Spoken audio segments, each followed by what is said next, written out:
क्या हुआ? आपका तो रंग ही उड़ा हुआ है। लगता है जैसे किसी ने रंगे हाथों पकड़ लिया। वो कौन सी बात है जो आप नहीं चाहते कि ज़मरुद को याद आए? चाहे जितना भागो, फिर भी तुम्हारा राज जान कर ही रहूंगी।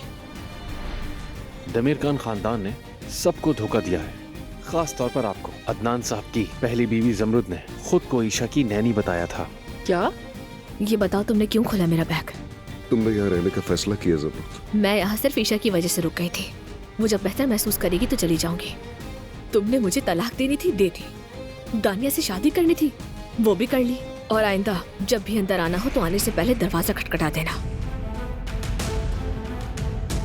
वो पुरसुकून होकर अदनान भाई को माफ कर देंगी। मेरी बहन जिद्दी है, मौका मिलते ही चली जाएंगी। जब आप अदालत में थे तो दुकान वाले ने आपको फुटेज भेजी और इसी तरह हकीकत सामने आई। दुकान वाले के बारे में कैसे पता? जिस शख्स ने उसे ढूंढा वो हामिद था। मैं पहले दिन से तुम्हें इस हादसे का मुजरिम मान रहा था। खामोश क्यों रहे तुम खामोश क्यों रहे? सुहा, अपने बैग बांधो, हम जा रहे हैं यहाँ से। मैं नहीं जाना चाहती।